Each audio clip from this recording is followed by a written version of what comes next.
All right, good morning. It's one of the real treats of my job to work with the chief medical residents at the University of Washington Medical Center. And each year they give grand rounds, and so it's my opportunity to gently roast them for all their good work. And so I'd like to introduce Dr. Rachael Safyan, who is one of my two really terrific inpatient chief residents this year. And it's a little difficult to roast her because she's so genuinely nice, and she's almost pathologically nice. Rachael is going to go on to Columbia University and become an oncology fellow in July. We're going to miss her greatly. Her two parents, the good-looking couple up here on the left, are here, and they're both physicians. Her mom is a dermatologist and her father is an oncologist. I want to show you what the early influences of her parents on her. This is Rachael when she's a wee one. You can see she's already learning to examine the spleen. And Dad's smiling because, yes, she does have her finger on the right place, but no splenomegaly. Rachael delights in so many different areas. I first met Rachael when she was a second-year resident. She came to us after an internship in Boston, and she got sensible and decided to migrate west. And when you first meet Rachael, she seems polite, quiet, serious, and then you get to know her. And she is two of the three. She's actually, she is serious, but she has a great sense of humor, and she is quiet, but she does express her views quite forcefully. And what you see here is that she takes a genuine delight in virtually everything. This is her showing off her fashion sensibilities early in life. She's managed to migrate to more adult clothes at this point. And once again, a common denominator is, she's just a darn cute girl, isn't she? And what I didn't realize was this head of curls that she has. She actually, at this point in time, matches her co-chief resident, Cameron. Where's Cameron? Yeah, see, at this point, you can actually put the two together. But So Rachael attended Barnard College in New York, which is one of the seven sisters of the Columbia University. And she graduated in neurosciences and behavior, where she earned summa cum laude. She was on the dean's list. She earned the department honors, and she was selected Phi Beta Kappa, and they ran out of awards to give her. This is her graduation picture that day, and again, you see a smile. There's just nothing but smiles on Rachael's face. She went to New York University for medical school and again earned every conceivable honor there. And then, as I mentioned, she went to Boston University for an internship and then came here as a second-year resident. And it's fairly unusual for us to choose somebody who comes from another outside residency as a chief resident. And Ken Steinberg called me up and said, you've got to give her a very serious look. She's just A+ and wonderful. Her program from Boston contacted me and Bill as well, and so we decided to give her a serious look. And we've certainly enjoyed having her for the last year. This is Rachael with more sartorial splendor. She actually doesn't dress quite so colorfully these days. But the other thing that you see is an early desire to climb. And you wouldn't know this about Rachael, but she's a bit of a daredevil. And here's one more picture of her climbing. And this is probably a moment to pause for gratitude on two counts. One, Rachael was up at about 13,000 feet on Mount Everest when this huge earthquake that was 8.6 struck recently. So she was stranded up there, and it took a number of days to come down, so we're grateful to have her safe. And I don't know if Paul Pottinger's here, but he was also on the mountain. So we had two faculty that were in jeopardy, and they both came back safely. So that's terrific news. The last picture that I want to show, but before I show this last picture, I was reminded as I was thinking about Rachael that there's a section of Alice in Wonderland where the Cheshire Cat gradually disappears in the sky, and all that remains is a smile. And what you see in Rachael is three different kinds of smiles. One is her professional smile, where she's sweet and pleasant. The second smile is one of genuine joy, which you see here as she's climbing. And the third one, which took me a few months to actually get acquainted with, was a very sly smile. She looks off to the right. She smiles. The corners of her mouth kind of curl up just ever so slightly. And she's thinking something deliciously wicked. And if you're very, very fortunate, she may divulge. So this is the last picture, but my closing comments actually relate to Barnard College. So the university president in 2012 was asked to explain the relationship between Barnard College and Columbia University. Barnard College was a separate college up until 1900, and then it joined in kind of a confederation with Columbia University, and it's remained a school within a school for over 100 years. And the university president said, well, our relationship with Columbia University is kind of complicated. It's difficult to understand. It would take more than a few sentences to describe to the outsider. Well, our relationship with Rachael is not complicated. It's not difficult to understand. It's simple. You are a member of our family, so we love having you here. So here's the last picture of her. This is her joyful smile, but maybe just a little bit of the devilish, wicked smile, too. So please welcome Dr. Rachael Safyan.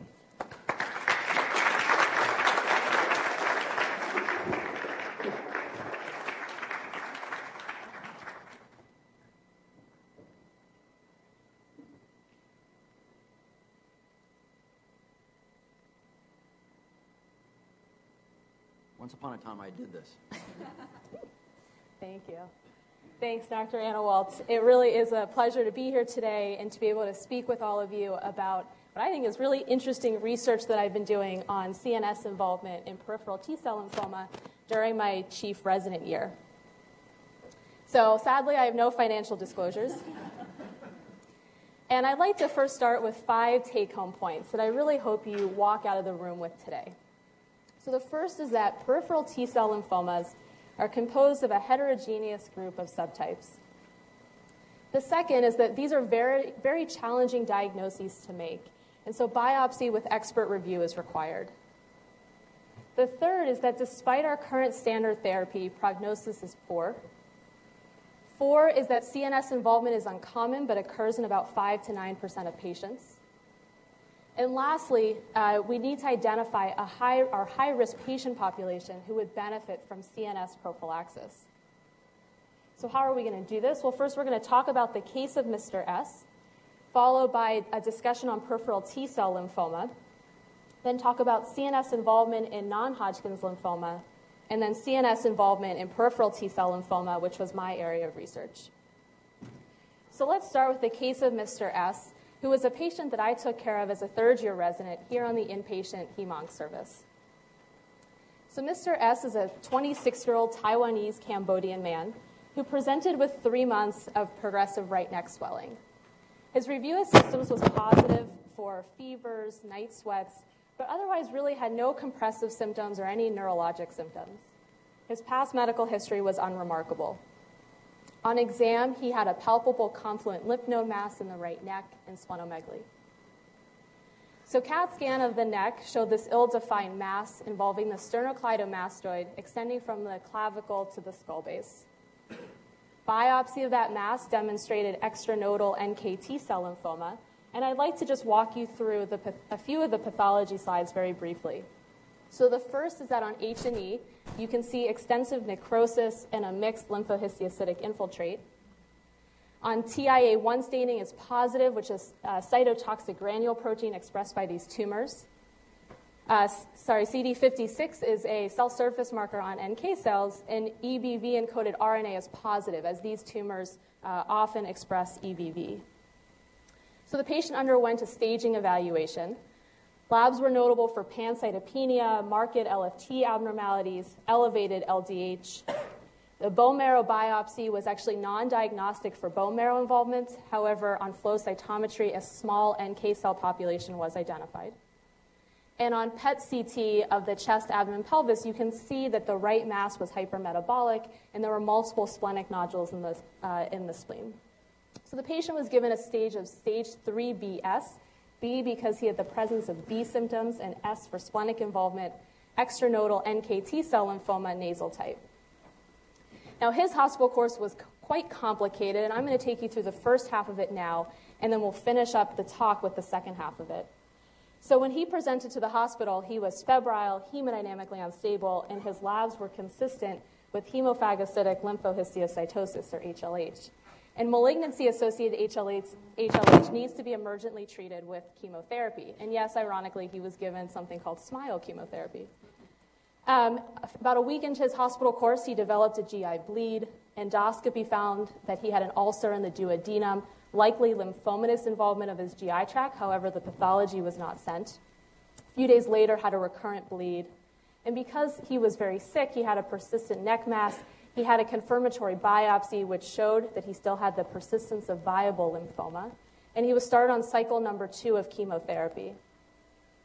Where I'd like to stop now is when he developed, about 4 weeks into his hospital course, confusion. He was quite altered. And 2 parts of his workup, of course, he had an extensive workup for altered mental status, was that his head CT was negative, and he had a diagnostic lumbar puncture looking for CNS involvement, and also got a dose of intrathecal methotrexate. So I'd like to raise the following 3 questions at this point in time. So the question is, does he have CNS involvement? How would he have manifested himself, and how would we have diagnosed that? Did he have risk factors at the time of diagnosis that would have predicted he'd have CNS involvement? And then if he did have risk factors, would there have been a role for intrathecal prophylaxis? So we'll come back to these at the end. So let's move on to talking about peripheral T-cell lymphoma. So before we can talk about the details of peripheral T-cell lymphoma, we first have to understand how lymphoid neoplasms arise and the hematopoietic system. So as you all know, lymphoma is a blood cancer, right, that originates from lymphocytes. So let's focus down on the bottom right-hand corner. So we have a lymphoblast that can differentiate into B cells, T cells, and natural killer cells. And we're going to focus today's talk on T cells and NK cells. Zoning in on T cell development for a second, we need to understand that T cell development is different than B cell development. So B cells originate and mature in the bone marrow, as you can see on the left-hand side of the screen, whereas T cells originate in the bone marrow but mature in the thymus. And I'm going to walk you through this a little bit more because this actually becomes important. So you have lymphoid progenitors in the bone marrow that then travel to the thymus where they undergo differentiation. And if you remember going back to first-year med school, that's negative and positive selection, where at the end of the day, you end up with an antigen-naive T cell. And these are either CD4 positive or CD8 positive.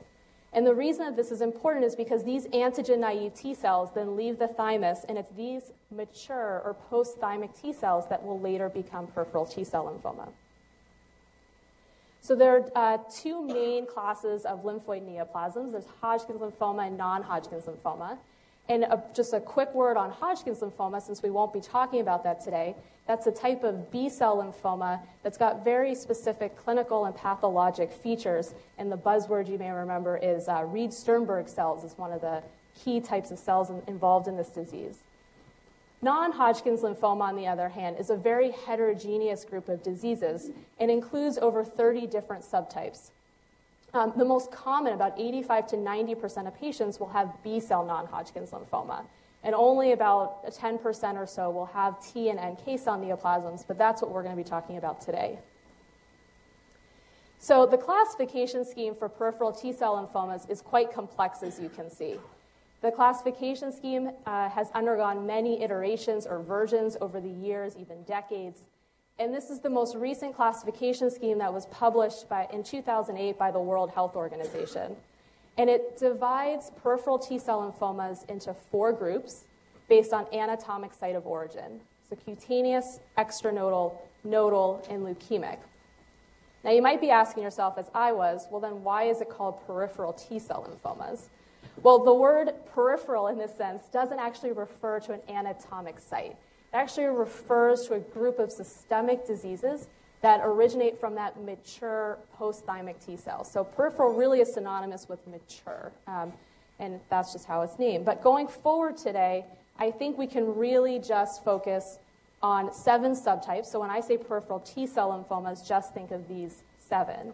Extranodal NK T-cell lymphoma, enteropathy-associated T-cell lymphoma, hepatosplenic T-cell lymphoma, subcutaneous paniculitis-like T-cell lymphoma, peripheral T-cell lymphoma not otherwise specified, those with anaplastic large cell lymphoma, and you can have ALK positive or ALK negative subtypes, and then angioimmunoblastic.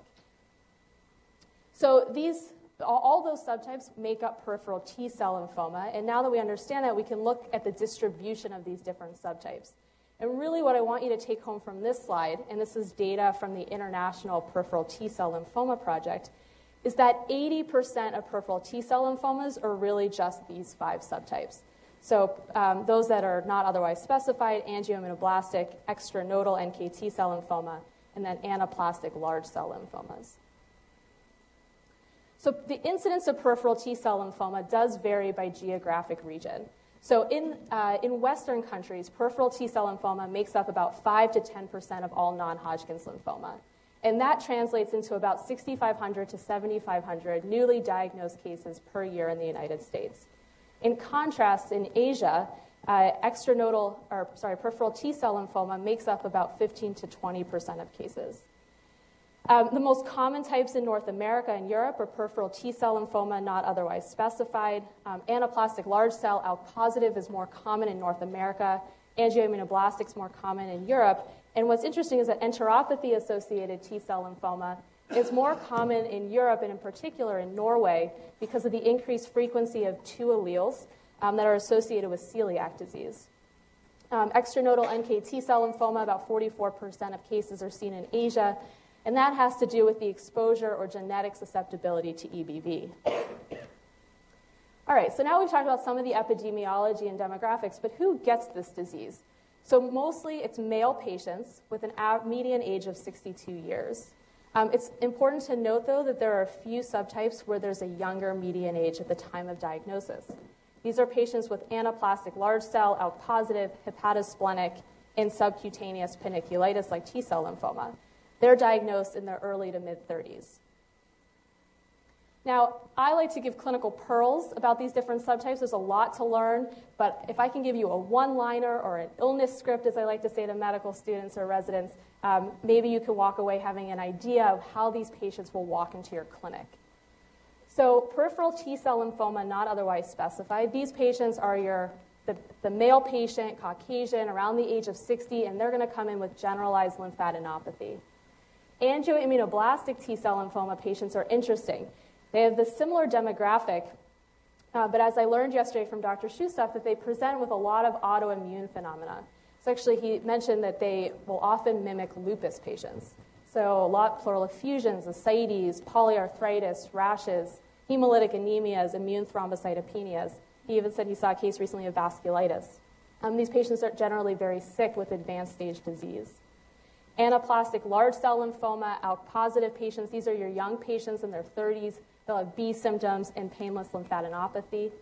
Extranodal NKT cell lymphoma patients are of Asian background, Native American, Native Alaskan background. They present with localized disease involving the hard palate, the nasal cavities, and these tumors are often EBV positive. Enteropathy-associated T-cell lymphoma patients will present with GI symptoms. So abdominal pain, they may have intestinal perforation, obstruction, bleeding, and interestingly is associated with celiac disease. And in fact, studies have shown that if you adequately treat celiac disease, you lower their risk of enteropathy-associated T-cell lymphoma. Hepatosplenic T-cell lymphoma, as the name suggests, presents with massive hepatosplenomegaly, and it's rare to see peripheral lymphadenopathy. These patients are also young, in their 30s, and about 10 to 20% of patients will have a history of chronic immune suppression. So whether that's a history of solid organ transplant or inflammatory bowel disease, and in particular, it's been studies that have shown young Crohn's patients who have received TNF blockers or thiopurine drugs like azathioprine. Subcutaneous paniculitis like T-cell lymphoma are also your young patients presenting with painless subcutaneous nodules or diffuse plaques. And as the name suggests, because it mimics paniculitis, it can often go undiagnosed or misdiagnosed for months. All right, so making the diagnosis can be challenging. And although Dr. Fligner might enjoy this part, I think we can probably do a little bit better. So how do we do a little bit better? Well, tissue is absolutely essential. And what I mean by tissue is that we need an excisional lymph node biopsy. You can see the architecture of the lymph node, or you need a tissue biopsy of the affected organ, not a fine needle aspiration. And then the tissue needs to be reviewed by an expert hematopathologist. And this has been studied looking at tissue biopsy followed by an expert review, and it really does greatly improve diagnostic accuracy for these diseases. And the pathologist is going to take a look at morphology of the tumor cells, flow cytometry, cytogenetics, clonality studies, and viral studies like EBV. All right, so now that you made the diagnosis of peripheral T-cell lymphoma, your patient has to undergo a staging evaluation. And that's going to entail labs, a CT of the chest, abdomen, and pelvis, plus minus a PET, and bone marrow aspiration and biopsy. Whether or not your patient gets a lumbar puncture at the time of diagnosis is going to depend on whether they have symptoms, and then we're going to talk about the more complicated aspect of that later on in the talk. So up front, the vast majority of patients are not receiving a lumbar puncture as part of staging evaluation. All right, so you've done the staging evaluation. Now, how are we going to stage these patients? And so the way we do that is we use the Ann Arbor staging system. And this system was first developed in the 1970s for Hodgkin's lymphoma and then modified in the 1980s for non-Hodgkin's lymphoma, and is still used today in B and T-cell lymphomas. There are newer staging systems that are used as well, but we're not going to go into that today. So let me walk you through this picture, starting from the left. So stage 1 disease is cancer involving one lymph node region. Stage 2 is cancer involving 2 or more lymph node regions, but on the same side of the diaphragm. Stage 3 is lymph node regions on both sides of the diaphragm. And stage 4 is when you have extensive disease with multiple organs involved or bone marrow involvement. So to put this into context, our patient at the beginning, Mr. S, had stage 3 disease, right? He had lymph nodes in the right side of the neck, and he had splenic involvement. Now, once you've put together the patient's stage, you're going to want to sit down with the patient and their family and talk to them about their diagnosis, their treatment plan, and you know they're going to ask you about survival and prognosis. So to have a better sense of what their prognosis is, you can calculate their International Prognostic Index score, or IPI score. And this scoring system takes into account 5 pre-treatment features and predicts survival following anthracycline-based chemotherapy, which is standard chemotherapy. And the factors that are used are age over 60, elevated LDH, poor functional status, so you're spending more than 50% of your time in bed, advanced stage disease, or more than one extranodal site involved. Each of these features gets 1 point. You can then add up the score that translates into a risk group, and then you can predict their 5-year overall survival. Now, you can see that if you have a score of 0 or 1 and you're in the low risk group, that will translate into a 73% 5-year overall survival rate, whereas if you score 4 or 5, you're in the high risk group and your 5-year overall survival is 26%. Again, to put this into context, our patient, Mr. S, had a score of 2. He was in the low intermediate group and had a 51% 5-year overall survival. Now, he was clearly quite sick, and sometimes the IPI score does not accurately predict, especially in this group of diseases, what the actual true survival will be. And that is because the prognosis in peripheral T-cell lymphoma is really quite poor. So the median overall survival is 1 to 3 years in all comers with this disease. And so you can see here in these survival curves, time is on the x-axis and overall survival is on the y-axis. And I'm going to highlight 2 parts of these curves. The first is you can see that the green line is an outlier. So these are patients with anaplastic large cell lymphoma, ALK positive. These patients have the best prognosis, probably on the order of a 5-year overall survival of 60 to 70%. In contrast, you can see the lump of curves further down. And these patients have 5-year overall survival rates probably more on the order of 30 to 35%. So now, when we do treat these patients, what are our goals? Well, our goal is long-term remission or cure. And for the vast majority of the patients, that means getting upfront anthracycline-based chemotherapy with CHOP or CHOP-like drugs. And CHOP is cyclophosphamide, doxorubicin, vincristine, and prednisone. But the problem is prognosis is still poor, right? I just showed you curves where the overall survival is 1 to 3 years with those therapies. And so I think one of the take-homes from this slide is that if there are clinical trials available, we really should encourage our patients to enroll. Once our patients do achieve complete remission, however, the current recommendation is to strongly consider transplantation for consolidation. So again, survival is poor. You can see on the 5-year overall survival on the right-hand side of the slide, pretty much all in the 30s, with the exception of anaplastic large cell lymphoma, ALK positive at the bottom there, where it's 60 to 70%. And this data comes from the two largest registries, the International Peripheral T-Cell Lymphoma Project and the British Registry.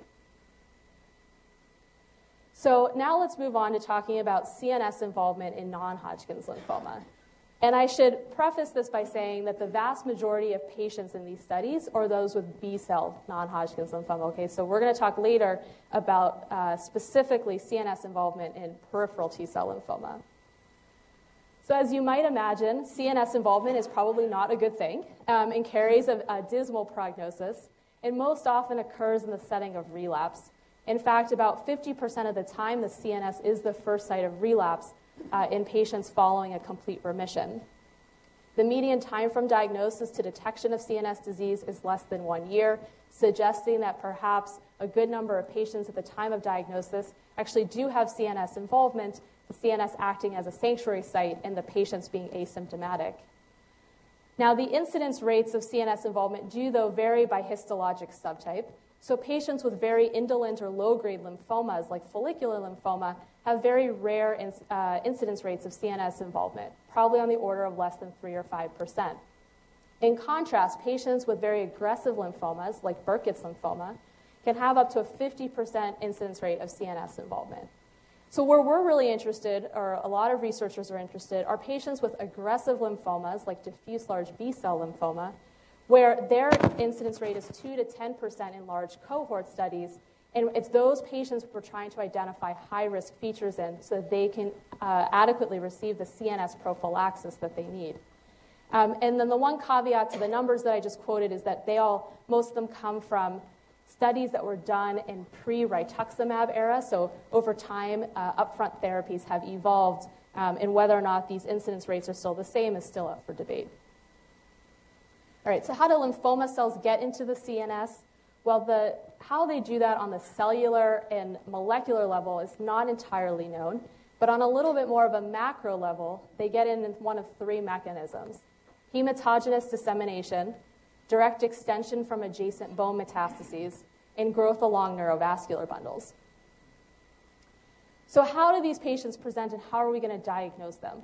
Well, CNS involvement tends to come in 2 main flavors: lymphomatous meningitis and intraparenchymal lesions. Now, in either one of those scenarios, most patients are asymptomatic. So they're not going to walk into your office and you're not going to be able to say, just based on history and physical, that they likely have some CNS involvement. Instead, we need to utilize 2 diagnostic modalities. And the 2 that we like to use are MRI and lumbar puncture. So on an MRI, you can see those intraparenchymal lesions if they're present, or you'd be looking for leptomeningeal enhancement, as you can see here on the left lateral frontal lobe on this T1-weighted MRI. On lumbar puncture, on CSF analysis, you can see lymphocytes on CSF cytology, and then on flow cytometry, you could demonstrate whether or not that's a malignant clone. Now, identifying and being able to diagnose CNS involvement is great, but what are we going to do since most of the patients are asymptomatic? We're clearly not screening everybody, all comers who walk into the office up front at the time of their diagnosis. So in order to do so, many studies have looked for risk factors for CNS involvement. Now, this is a very long list of risk factors. It's actually not an exhaustive list, and it's quite controversial as to which risk factors truly are important. And it seems to be that there's a lot of provider by provider, institution to institution variation. However, the ones that I've bolded in blue tend to be pretty widely accepted as risk factors. And so we're going to talk about 2 of those. But first, those are aggressive or highly aggressive disease, testicular involvement, bone marrow involvement, and elevated LDH. Testicular involvement, like the CNS, is a sanctuary site, and so it's considered a risk factor for CNS involvement. Aggressive or highly aggressive disease is very important and probably the most important risk factor. So think about tumors with high proliferation rates like Burkitt's lymphoma, with up to 50% incidence rates of CNS involvement. The other thing I'd like to highlight on this list is you can see with the yellow asterisks, advanced stage disease, more than one extranodal site, older age. These are all factors that we take into account when we calculate someone's international prognostic index score. So this is great. We have studies that have now accumulated, a dozen or so risk factors, but how do we actually put that into clinical practice? And so before I show you what the current guidelines are, I just want to hit home that the more risk factors you have, as you might suspect, the more likely it is that you're going to develop CNS involvement. And so this is a retrospective study from a single Norwegian institution over the course of 17 years with over 2,500 patients with non-Hodgkin's lymphoma.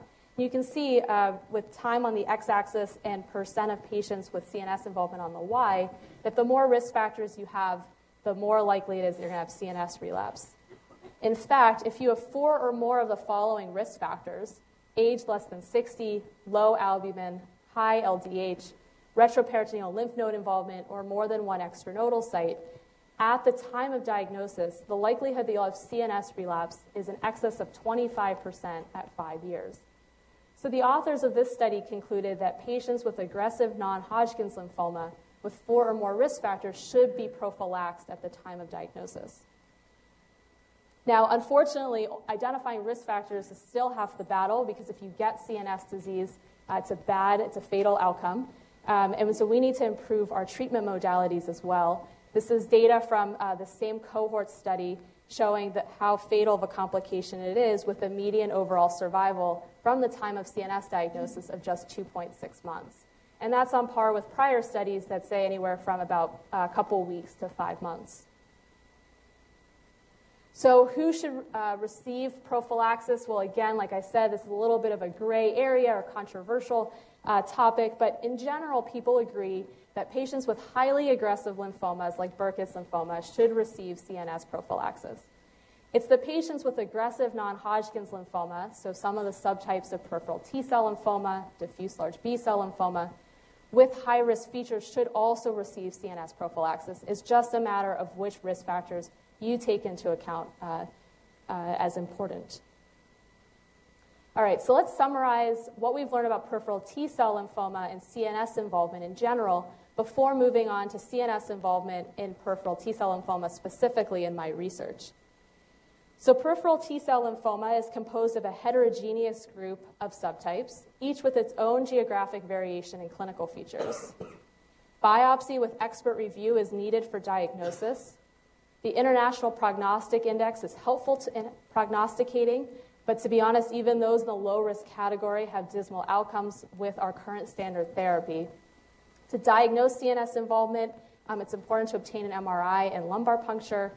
The aggressive subtype of lymphoma is really the major risk factor for CNS relapse, and so CNS prophylaxis should be considered in high-risk patients, and CNS involvement is a poor prognostic indicator. So let's move on to talking about CNS disease in peripheral T-cell lymphoma specifically, and I want to let you know that the data that I'm going to show you is still unpublished.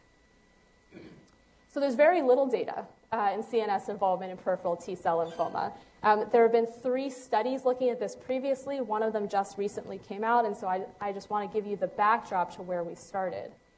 So there was one study in 2011, just over 200 patients, found basically a 9% CNS involvement rate, and identified 2 risk factors, elevated LDH and paranasal sinus involvement. A study a year earlier in patients with extranodal NKT cell lymphoma, again with just over 200 patients, found about a 6% risk of CNS involvement and identified an advanced NKT cell prognostic index as a risk factor. And you can think of that as very similar to the international prognostic index that we talked about earlier. Finally, the most recent study was from this year, found about a 5% CNS involvement rate in just over 600 patients with peripheral T-cell lymphoma, and identified 3 risk factors, more than one extranodal site, skin involvement, and B symptoms as risk factors. All right, so we wanted to look at the incidence of CNS disease in peripheral T-cell lymphoma. We wanted to describe the clinical features of CNS disease in our patient population, and this would be the first time that the clinical features have been described in peripheral T-cell lymphoma. Identify risk factors for CNS involvement, and we wanted to quantify the impact of CNS involvement on our CNS-positive patients. So how did we do that? This was a single-center retrospective chart review. As you can imagine, the single center was here at the University of Washington in the Seattle Cancer Care Alliance. With the tremendous help of Dr. Dennis Bialik over at the SCCA, a large database was put together, and we identified 237 patients with various peripheral T-cell lymphoma subtypes who were diagnosed between 1999 and 2014. CNS involvement was determined by the presence of a malignant clone in the CSF or a combination of typical symptoms and radiologic findings. And then we collected various clinical parameters from the electronic medical record. So I'd like to show you the baseline demographics and clinical features of our study population. And we broke this down by histologic subtype. And what is important by this first line is really just, if you remember back to the pie chart I showed you at the beginning, that 80% of cases are really just 5 subtypes, or the vast majority of patients. What I'd like you to focus on as I go through these is the total column on the far right of the screen. So we had 237 patients. The median age of our patient population was 54, a little younger than what's quoted in the literature of 62. About 60% of patients were under the age of 60. 60% of patients were male, and about 60% were Caucasian. About 60% presented with B symptoms. About 50% had an elevated LDH. About 3/4 had more than one extranodal site involved. About 1/3 had bone marrow involvement. About 1/3 had peripheral blood involvement. And about 2/3 had advanced stage disease. Just over 1/4 were treated with CHOP or CHOP-like therapy. And as you can recall, I mentioned that kind of the standard upfront therapy is anthracycline-based chemotherapy. So this is a relatively, actually significantly low number compared to national or international numbers. And that's probably because we're still missing a lot of numbers in terms of treatment, because a lot of our patients come to our center as referrals and then go back to their home or community oncologist. And about 2/3 of patients have low or low intermediate prognostic scores. So now if we divide our patient population by those who have CNS disease and those who don't, what do our CNS positive patients look like? So I'm going to run through that with you, but let you know that both patient populations were relatively similar. So of the 237 patients, we had 17 with CNS involvement. So that's an incidence rate of 7.2%, again on par with what prior studies have quoted at about 5 to 9%. The majority were men under the age of 60. About 3/4 of them had advanced stage disease. A similar number had a low intermediate prognostic index score. About half had B symptoms at the time of diagnosis. About half had elevated LDH. Just over 80% had more than one extranodal site involved. About 50% had both bone marrow involvement and peripheral blood involvement, and all of them had very good functional status at the time of diagnosis. Now, we had 17 patients with CNS involvement. Of those 17 patients, here was the breakdown amongst the different subtypes of patients with peripheral T-cell lymphoma. And you can see that there's histologic subtype on the x-axis and frequency on the y-axis. And what's interesting is that patients with extranodal NKT cell lymphoma were found to have the highest rates of CNS involvement. Actually, 20% of our patients had CNS involvement. And that's quite a high number, higher definitely than what's been quoted in the literature, but exciting data. About 16% had T prolymphocytic leukemia, an entity we really haven't talked about today. And then about 10% had hepatosplenic T-cell lymphoma. So it's important to identify the subtype, right? Just like we can do that in patients with B-cell non-Hodgkin's lymphoma, it's important to know which subtype of peripheral T-cell lymphoma are at higher risk when thinking about who we're going to prophylax. Now, you may also notice that there are 3 subtypes that had no CNS involvement. So those with anaplastic large cell lymphoma, ALK negative, enteropathy associated, and subcutaneous paniculitis like T-cell lymphoma had no CNS involvement. All right, so what did these patients look like, and when did they get CNS involvement? Well, most patients were asymptomatic and found at the time of relapse. So about 60% of patients were found at the time of relapse, actually as part of a pre-transplant workup. So the transplant docs have a checklist, and they're going through, and lumbar puncture is one of them, and they are found to have lymphomatous meningitis. Of the 10 patients who were found at relapse, 3 had received intrathecal prophylaxis, at least one dose of intrathecal prophylaxis at the time of diagnosis based on provider preference. Again, about 90% had lymphomatous meningitis. There were only 2 cases of combined disease, having both intraparenchymal lesions and lymphomatous meningitis. And there were no cases of intraparenchymal disease alone. So 10 patients were asymptomatic. That leaves 7 to present with symptoms. And 3 of them had Cotta-Equina syndrome. 1 had acute meningitis. 2 had visual changes. And 1 had behavioral changes. Now, CNS involvement in our study in peripheral T-cell lymphoma did show worse survival or inferior survival compared to those who were CNS negative. And that might be intuitive and kind of what you think, that if you have CNS involvement, you don't do quite as well. It's similar to what one of the 3 studies in peripheral T-cell lymphoma with CNS involvement showed as well.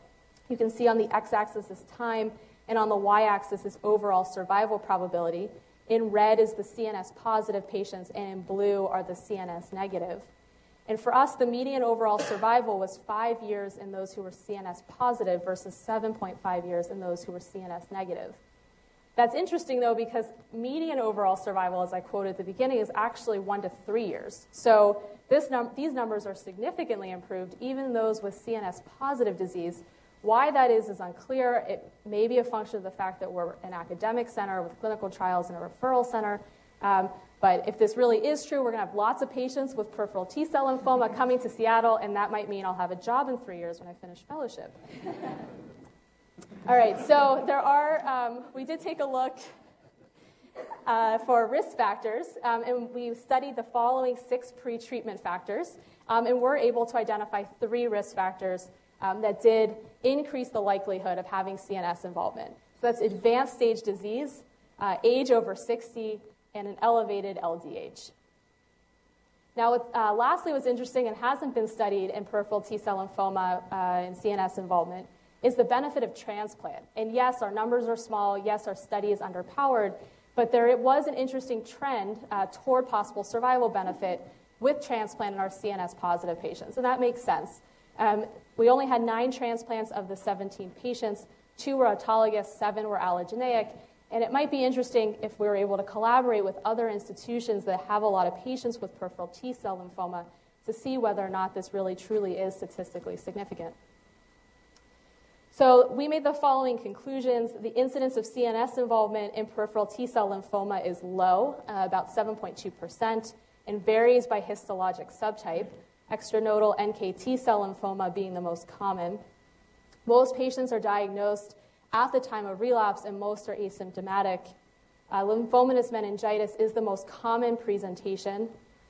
In our study, we identified 3 risk factors: advanced stage disease, high LDH, and older age. CNS involvement was associated with inferior survival, and it still, though, remains unclear which of our patients would be higher risk and would benefit from CNS prophylaxis.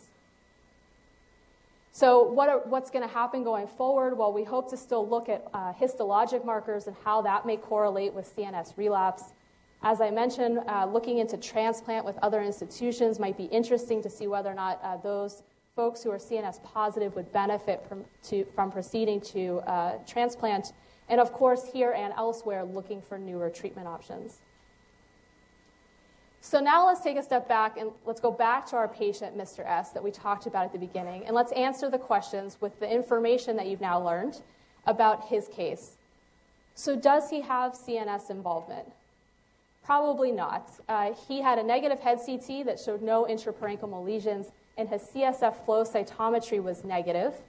He did not have an MRI, but the 2 of these together made that much less likely. However, did he have risk factors for CNS involvement? Well, possibly yes. He had stage 3 disease at the time of diagnosis. He did have B symptoms. He did not meet diagnostic criteria for bone marrow involvement. However, that's done based on morphology and total percentage of the bone marrow, but he did have lymphomatous involvement detected by flow at the time of diagnosis and an elevated LDH. So was there a role for intrathecal prophylaxis in this patient? Well, still, we don't know, but you can argue maybe perhaps He had 4 risk factors, right? So the more risk factors you have, the more likely it is you'll develop CNS involvement. And at least in our study, the likelihood of having CNS involvement was much higher in patients with his type of disease, with extranodal NK T-cell lymphoma.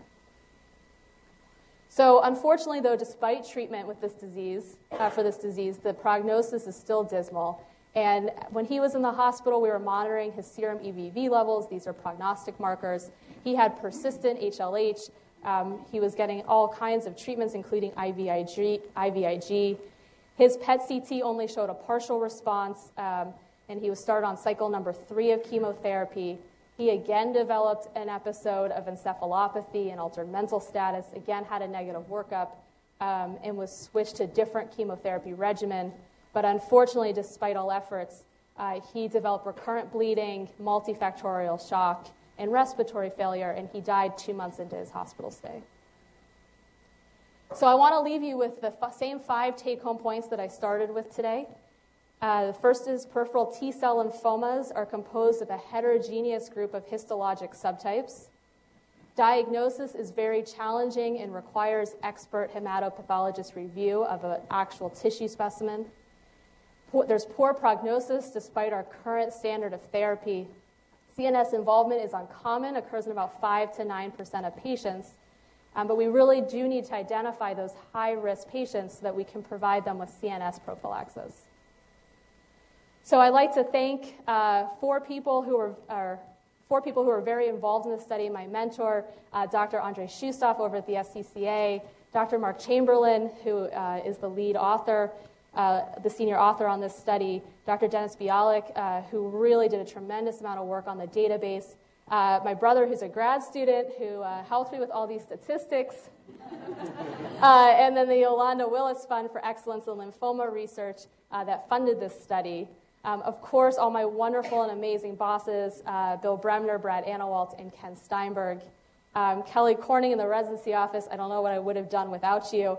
Ursula Bell and the office of the chair.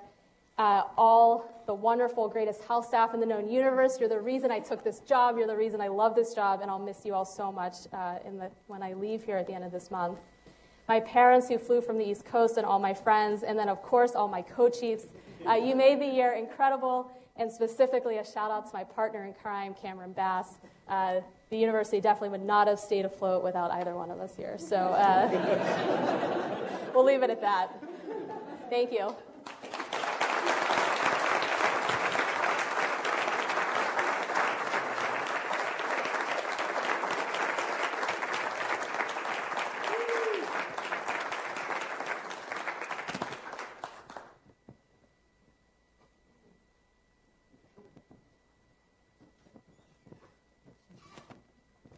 Excellent talk, Nick Compton with Dermatology. It seems like the IPI is not a very good prognostic tool for this group of diseases. Are you guys going to work on a better tool? So that's a great question. It's not ideal for this patient population. It's certainly, given the overall survival being even lower than the 5-year predicted on that scoring system. There are other scoring systems. There's one in particular called the PIT scoring system. That's used for patients with peripheral T-cell lymphoma. And then there are some specific ones for some of the subtypes like extranodal NK T-cell lymphoma, the details of which I just didn't go into here.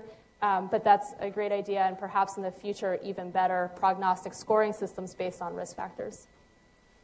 Rachael, wonderful talk and very interesting research. I was wondering if you could offer your thoughts as to the molecular changes that are associated with CNS involvement, and if there are any particular molecular targets that you think would be good candidates for future therapy. So it's a great question. So there's a lot of work into trying to figure out how these tumor cells actually cross the blood-brain barrier, how we can get our systemic chemotherapies to cross the blood-brain barrier as well, so we don't, to improve outcomes. We're not working on anything in particular. One of the things that comes up in the research is that CD56, which is a cell surface marker on natural killer cells, so it's positive in these tumors, or in some of these tumors. CD56 is also expressed on neural tissue, and it's thought to potentially be involved one of the reasons why some of these cells can cross the blood-brain barrier. There are other cell surface markers that are being looked at that we plan to look at to see whether or not they correlate. But on a more specific molecular level for targets, I'm not aware of anything.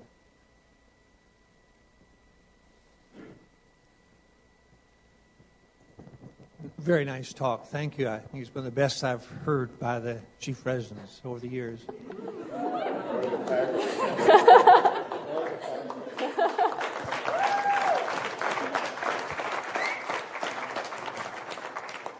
I have a question, though, about the other end of this disease. That is the patient presentation. I recently made this diagnosis, someone who had very mild anemia but an elevated sedimentation rate. And I think for the generalist, it's often unclear, and I'd say to anyone, what the early signs of this kind of lymphoma might be. Do you look back to the beginnings of your case series to know how the diagnosis was made and how long the interval was between the first symptoms and disease or treatment? So, yeah, these diagnoses can be very difficult. We have not looked back at the case series. We certainly can't. Some of it's challenging because these patients will come as referrals to the SCCA. Sometimes we don't have actually all of their old scanned files, and so we have whatever the initial provider who sees them at the SCCA puts into the note, which is oftentimes the very pertinent information but may not have the entire backstory. On the other hand, there are some patient populations that mimic other diseases like lupus or autoimmune phenomena or paniculitis who do go longer undiagnosed. Whether or not there's anything to improve that, it's a great question. I think we'd have to look, and I don't mind punting that to my mentor, Dr. Shustov, who's sitting in the audience here, if he has any pearls from what he's seen over his years in clinical experience. Thank you for putting me on the spot. Yeah. First, I would like to join. It was a phenomenal talk and one of the best projects that I've mentored in my short mentoring career. And you guys probably don't know, and I will join Dr. Anwalt with all the list of accomplishments that Rachael has succeeded so far. She presented this work at the largest and most prestigious international peripheral T-cell lymphoma forum that is being held in San Francisco every year, and shared the podium with giants of lymphoma from all over the world: Bertrand Poirier from France, Elaine Jaffe, who is the chair of this classification of hematologic malignancies in NCI, Francine Foss from Yale, and she did not flinch. She had one of the best presentations at that meeting, and several folks came up to me afterwards to congratulate on her work.